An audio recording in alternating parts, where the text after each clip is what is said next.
Hello guys! Mao din ikaduha nako nga recipe for bangus. It's called cheesy baked bangus.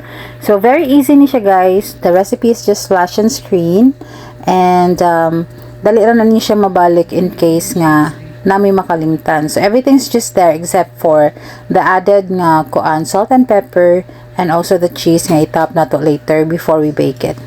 So, more na siya, inani siya kasayon guys, i-mix mo tanan nga ingredients that is posted on the first part of the video. Kato siya soy sauce, onions, tomato, and calamansi.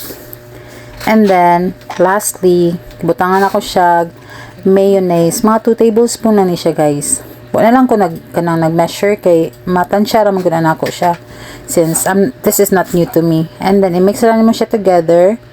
And then, ikaw man na iset aside lang nimo while you're preparing the fish.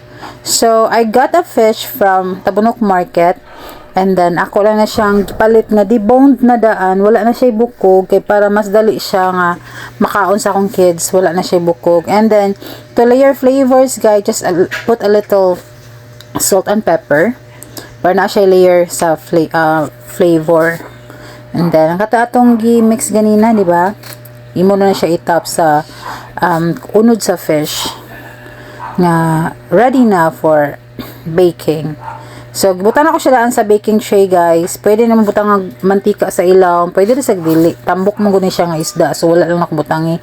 And then gitapan ako siya o quick melting cheese and baked it at 200 degrees Celsius or tansya-tansyahon lang gud niyo nga brown na ang iyahang kuan for 30 minutes na siya guys ha. In case wala mo oven, pwede mo mugna sa inyong kaha nya dry lang gyud na siya, butang ilagrak ni butang dito nimo ang imuhang rack sa fish. And then mo na siya, dali ra kaayo to serve this para mas guwapa siya. Inika picture nimo in case ganahan ka mag picture sa imong finished product, and also tag me onto the picture ng imong buhaton. Butangin siya spring onions para mas char, mas lami siya, mas appetizing siya tan-awon.